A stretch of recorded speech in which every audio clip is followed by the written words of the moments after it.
Hi viewers, welcome to our channel. ప్రస్తుతం మనతో పాటు భరద్వాజ్ గారు సీనియర్ జర్నలిస్ట్ ఉన్నారు. వారితో ఒకసారి మాట్లాడదాం. సో నమస్కారం సార్. నమస్తే అండి. సో సైఫ్ అలీ ఖాన్ పైన దాడి చేసిన వ్యక్తిని పోలీసులు అదుపులోకి తీసుకున్నారు. అతను అరెస్ట్ కూడా చేశారని చెప్పేసి వార్తలు వినిపిస్తున్నాయి. అయితే అతనికి సంబంధించిన సంచలన విషయాలు కూడా బయట ప్రచారంలో ఉన్నాయి సార్. అంటే ఆయన బంగ్లాదేశ్ చెందిన వ్యక్తి అని చెప్పేసి ఇలా రకరకాల కథనాలు అయితే వస్తున్నాయి. మరి అతను ఎందుకు దాడి చేశాడో, అతని బ్యాక్గ్రౌండ్ ఏంటి సార్, మీరేం చెప్తారు? బ్యాక్గ్రౌండ్ అనేది ఇప్పుడు ఆయన బంగ్లాదేశీయుడు అని చెప్తున్నారు. బంగ్లాదేశీయుడు ఇక్కడ ఉన్నాడు. యాక్చువల్గా అతను దుర్గులో అరెస్ట్ అయ్యాడని చెప్తున్నారు. దుర్గు అంటే ఛత్తీస్గఢ్లో అరెస్ట్ అయ్యాడు, వెనక్కి తీసుకొస్తున్నారు.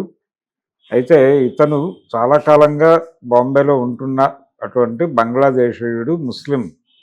అయితే ఇతను తన ముస్లిం ఐడెంటిటీని రివీల్ చేయకుండా హిందూ పేరుతో అక్కడ చలామణి అవుతున్నాడు. ఆ హిందూ పేరుగా చలామణి అవుతున్నటువంటి వ్యక్తి మరి తన క్రెడెన్షియల్స్ ఎలా క్రియేట్ చేసుకున్నాడు, ఎవరి ఆధారంతో క్రియేట్ చేసుకున్నాడు, ఎవరితో ఉంటున్నాడు, ఎవరి ఆశ్రయంలో ఉంటున్నాడు, ఇవన్నీ కూడా తెలియాల్సి ఉంటుంది ఈ కేసులో ఫర్దర్గా. అంటే ఈ నేరానికి అతను సమాయత్తం కావడానికి ఆయన అంటే ఇప్పుడు చెప్తున్నటువంటి విషయాలు ఏంటంటే ఇదేదో వన్ డేలో జరిగిన వ్యవహారం కాదు, 4 నెలలు రెక్కీ చేశారు, ఇవన్నీ చెప్తున్నారు. టోటల్గా అపార్ట్మెంట్స్లో ఉన్నటువంటి 4-5 ఫ్లాట్స్ ఆయనవే అని చెప్తున్నారు, సైఫ్తోనే ఉన్నాయని.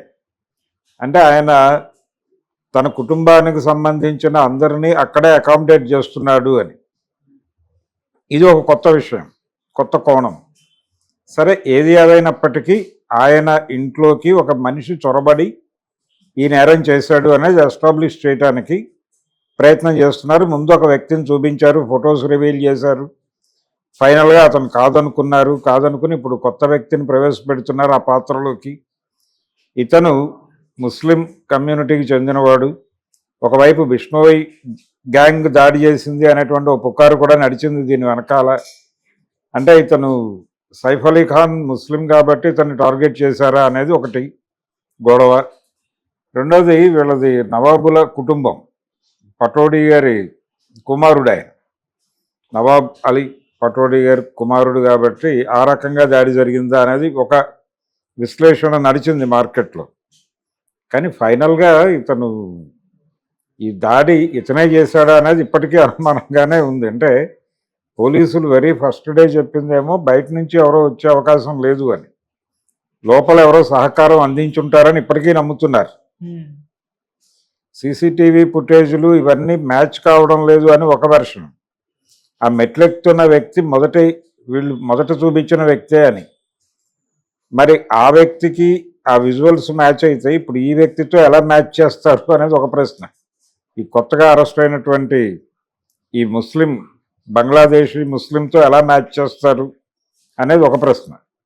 రెండోది, తన హిందూ ఐడెంటిటీకి సంబంధించి ఆ అపార్ట్మెంట్స్లో ఉంటున్నటువంటి వాళ్ళు ఎవరైనా సహకరించారా?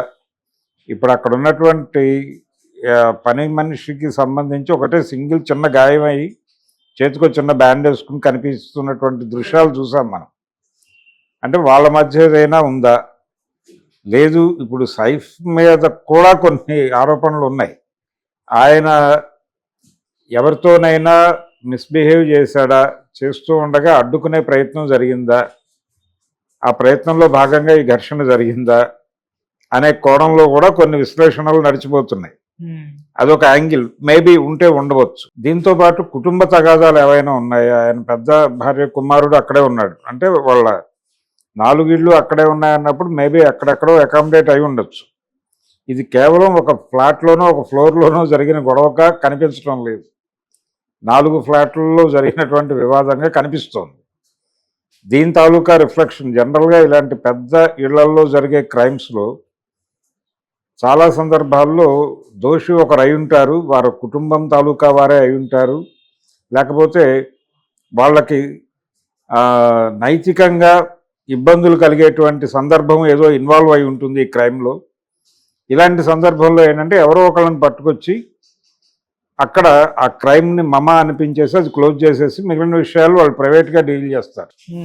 ఎందుకు ఈ మధ్యలో ఒకళ్ళని పట్టుకొస్తారు అంటే ఇక్కడ గాయాలైన తర్వాత అది మెడికో లీగల్ వ్యవహారంగా మారుతుంది. మెడికో లీగల్ వ్యవహారం క్లోజ్ చేయడం కోసం ఒక మనిషి అవసరం.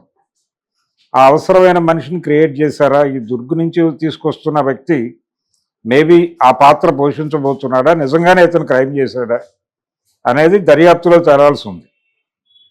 కానీ జరుగుతున్న పరిణామాలన్నీ చూస్తే కొంత పోలీసు వారు కూడా వీళ్ళ వెర్షన్తో ఏదైతే కరీనా కపూర్ గారు మాట్లాడుతున్నారో ఆ వెర్షన్తో పోలీసు వారు కన్విన్స్ అయినట్టుగా కనిపిస్తోంది. కొంత సారూప్యత కనిపిస్తోంది వీళ్ళ ఆర్గ్యుమెంట్కి, వారు చెప్తున్న దానికి. అలాగే వారు చాలా స్పష్టంగా దీన్ని స్పెక్యులేట్ చేయొద్దు, ప్రాణ నష్టం లేదు కదా, వదిలిపెట్టేయండి అని రిపీటెడ్గా ఆవిడ విజ్ఞప్తులు చేస్తోంది. ఎందుకంత కాన్షియస్గా చేయాలి? దోషులు ఎవరో పట్టుకోండి అనేది కదా డిమాండ్ రావాల్సింది విక్టిమ్ ఫ్యామిలీ నుంచి. ఇప్పుడు సైఫ్ అలీ ఖాన్ విక్టిమ్ అనుకుంటే విక్టిమ్ ఫ్యామిలీ నుంచి ఒక ఆందోళన, ప్రెజరు రావాల్సిన అవసరం ఉంది. కానీ వాళ్ళు ప్రెజర్ చేయకుండా దీని గురించి బయట మాట్లాడొద్దు అని చెప్తున్నారు. మాట్లాడొద్దు, దీన్ని డిస్ప్యూట్ చేయొద్దు, అనవసరమైన వివాదాల్లోకి లాగొద్దు, ఇక్కడ ప్రాణ నష్టం ఏది జరగలేదు కాబట్టి అందరూ సైలెంట్గా ఉండండి అన్న టోన్లో మాట్లాడుతున్నారు. అంటే ఏదో హైడ్ చేయడానికి ప్రయత్నం జరుగుతోంది అనేటువంటి అనుమానానికి తావిచ్చే పద్ధతిలో ఈ వ్యవహారాలన్నీ కనిపిస్తున్నాయి.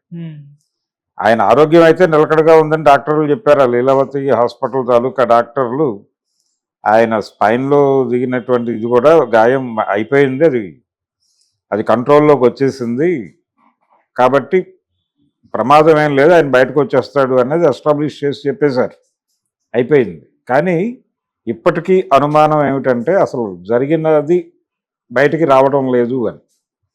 లోపల ఏం జరిగిందో బయట ప్రపంచానికి తెలియకుండా కొన్ని తెరలు కప్పేశారు నిజం మీద.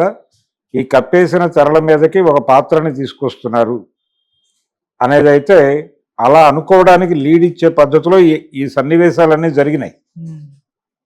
ఈ జరిగిన క్రమం వరుసగా చూస్తే మనం ఫస్ట్ పోలీసులు ఎంటర్ అయ్యి దాడి జరిగింది అని తెలియగానే ప్రపంచం అవాక్కైన తర్వాత ఆయన్ని ఆటోలో తీసుకెళ్లారు అనేది ఇంకొక ఇదేమిటి అని జనాలు ఆశ్చర్యపోయే పరిస్థితి. దానికి ఏదో రీజన్ చెప్పారు, పార్కింగ్ నుంచి వెహికల్స్ తీసుకురావడానికి పట్టే టైము, అంబులెన్స్ వచ్చే టైము, ఇవన్నీ క్యాలిక్యులేట్ చేసి తొందరగా హాస్పిటల్కి తీసుకెళ్ళాలి, అది పక్కనే ఉంది కాబట్టి ఏదో ఒక వెహికల్లో పట్టుకెళ్ళిపోవాలి, ఇది ప్రధానము అనే ఉద్దేశంతో తరలించారు అనేది. ఓకే, తరలించారు, అయిపోయింది, ఆయనకు ట్రీట్మెంట్ జరిగిపోయింది, ప్రాణ నష్టం లేదు అనేది బలంగా ఎంబోజ్ చేస్తూ కుటుంబ సభ్యుల నుంచి మాటలు వస్తున్నాయి. అంటే ఇది ఇంటర్నల్ ఫ్యామిలీ వ్యవహారం, ఇంకేదో గొడవ, ఇంకెవరో ఇన్వాల్వ్ అయ్యి జరిగి ఉండొచ్చు, లేదు కొంతమంది అనుమానిస్తున్నట్టుగా అక్కడ పనిచేస్తున్న వాళ్ళతో ఎవరితోనో ఈయన మిస్బిహేవియర్ చేయటంతో వాళ్ళతో రిలేషన్ ఉన్న వాళ్ళు ఎవరో అడ్డుకునే ప్రయత్నం చేసినప్పుడు జరిగినటువంటి ఘర్షణలు ఈ అటాక్ జరిగిందా అనేది ఒక అనుమానం, ఒక కోణం. దీనికి ఛాన్స్ ఉంది, దానికి ఛాన్స్ ఉంది. ఇవి రెండూ తప్పనుకుంటే ఇప్పుడు వీళ్ళు చెప్తున్నటువంటి కథనమే నిజమే. ఇతను 4 నెలల నుంచి రెక్కీ చేసుంటే ఈ రెక్కీ చేస్తున్నటువంటి వ్యక్తికి ఇంటర్నల్గా ఏదైనా సపోర్ట్ ఉందా, అసలు లోపలికి ఎలా ఎంట్రీ దొరికింది, అతనికి ఎలా ప్రవేశించగలిగాడు, ఇది అంటే ఆ బిల్డింగ్కి ఇస్తున్నటువంటి ప్రొటెక్షన్ మాత్రమే కాకుండా వాళ్ళు ఇంటర్నల్గా వేరే ఒక ఏజెన్సీ నుంచి కూడా వాళ్ళు భద్రత పొందుతున్నారనేది చెప్తున్నారు. మరి ఇన్ని వలయాలను ఛేదించుకుని అతను ఎలా ఎంటర్ కాగలిగాడు అనేది ఒక అనుమానం. అంటే లోపల నుంచి ఏదో సపోర్ట్ లేకపోతే, లోపల నుంచి సపోర్ట్ ఎవరు చేసి ఉంటారు? ఇప్పుడు ఆ చేతికి చిన్న గాయమైనటువంటి ఆ పని మనిషి నుంచి ఏదైనా సహకారం లభించిందా, అట్నుంచి ఎంట్రీ పాస్ దొరికిందా అతనికి అనేది ఒక డౌట్. ఎందుకు జరిగింది, ఎందుకు ప్రవేశం జరిగింది అనే దగ్గర ఇక్కడ ఈ రెండు అనుమానానికి తావిచ్చే వాతావరణం కనిపిస్తోంది. అంటే ఆ పని మనిషి కేంద్రంగా ఈ వాదన జరిగింది, ఆ వాదన ముదిరి అది పరస్పర దాడులకి దారితీసింది, ఈయన అటాక్ చేశాడు, బలంగా పొడిచాడు అనేది కదా ఎస్టాబ్లిష్ అయినటువంటి ఫ్యాక్టు. ఇది ఈ చిన్న బ్యాండ్తో చూస్తేనేమో ఈ అనుమానం కొంత నిజమేమో అనిపించేలాగా ఉంది. ఈ అనుమానమే నిజమైతే ఇతనికి వీళ్ళకి ఉన్న రిలేషన్ ఏంటి, వీళ్ళు కూడా ఒకవేళ రోహింగ్యాలేనా, రోహింగ్యా అంటే బంగ్లాదేశ్ నుంచి వచ్చి ఇక్కడ సెటిల్ అయినటువంటి వాళ్ళు, ఈ రోహింగ్యాల ప్రభావము ఇదంతా ఇంక్లూడ్ చేయటం వెనకాల ఇంకేదైనా కాన్స్పిరసీ ఉందా అనేది ఒక గొడవ. అయితే అసలు ఇక్కడ దాకా మీరు ఆలోచించకండి, విషయాన్ని వదిలిపెట్టండి అని వాళ్ళేమో గగ్గోలు పెడుతున్నారు ఫ్యామిలీ మెంబర్స్. సో అదొక అనుమానానికి తావిస్తోంది. వాడు ఏదో ఇంటర్నల్ వ్యవహారం, ఇది కూడా ఇంటర్నల్ వ్యవహారమే.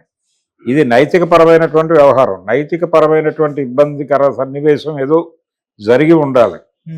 అది జరగటం వలనే ఈ ఇనప తెరలు కప్పుతున్నారు దీని చుట్టూ అనేది మనకు అర్థమవుతుంది. కాబట్టి ఇప్పుడు జరిగింది మనకు తెలుసు, జరుగుతున్నటువంటి పరిణామాలు మనం చూస్తున్నాం. ఏది కంక్లూజన్కి వచ్చే పరిస్థితి లేదు, అక్కడ నిర్ధారణ దిశగా లేదు.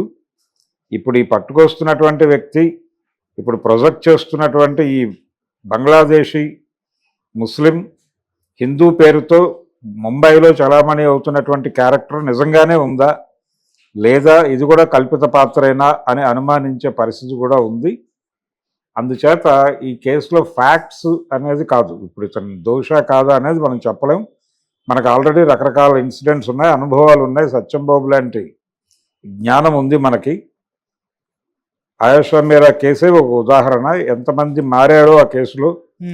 నాటకాల్లో ఒకటో కృష్ణుడు, రెండో కృష్ణుడు, మూడో కృష్ణుడు లాగా ఆ కేసులో రకరకాల పేర్లు నడిచినాయి. కాబట్టి ఇప్పటికీ అగమ్య గోచరంగా ఉంది అది. అలాంటి కేసుగా ఇది కూడా పరిణమిస్తుందా అనేది చూడాలి. ఓకే.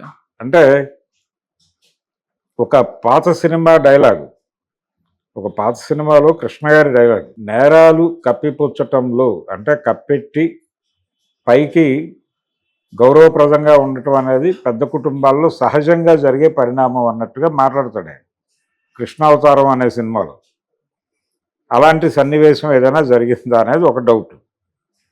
అందుకని ఇది కంక్లూడ్ అయిపోయింది అనుకోవడానికి లేదు. ఇది ప్రారంభం మాత్రమే, అంతం కాదు, ఇది ఆరంభం మాత్రమే. కానీ దీనిలో తీగలాగద్దు, డొంక కదిలించొద్దు అని వాళ్ళు మొత్తుకుంటున్నారు. కానీ తీగలాగితే చాలా విషయాలు కదిలే అవకాశం అయితే ఉంది. మరి తీగలు కదపకుండా ఉంటారా? పోలీస్ డిపార్ట్మెంట్ కూడా వాళ్ళతో కలిసి ట్రావెల్ అవుతున్నట్టుగా అనిపిస్తోంది. అంటే ఆ ఇంటర్నల్గా జరిగినటువంటి వ్యవహారం వాళ్ళకి వివరించి ఉంటారు. ఆ వివరణతో వారు పూర్తి క్లారిటీ పొందిన తర్వాతే కొంత దీనిలో రిలాక్స్డ్గా వ్యవహరించాలి అని డెసిషన్ తీసుకుని వ్యవహరిస్తున్నట్టుగా పోలీసు విభాగం కనిపిస్తోంది. సహజంగా జరుగుతుంది. ఇది పెద్ద కుటుంబాల్లో జరిగే క్రైముల్లో వీళ్ళు అధికారులతో ఒక సయోధ్య ఏర్పాటు చేసుకోవడానికి వాళ్ళకు ఒక స్ట్రైచర్ ఉపయోగపడుతుంది. ఆ స్ట్రైచర్ ఉపయోగించుకుని వాళ్ళ మేనేజ్మెంట్ చేయగలరు.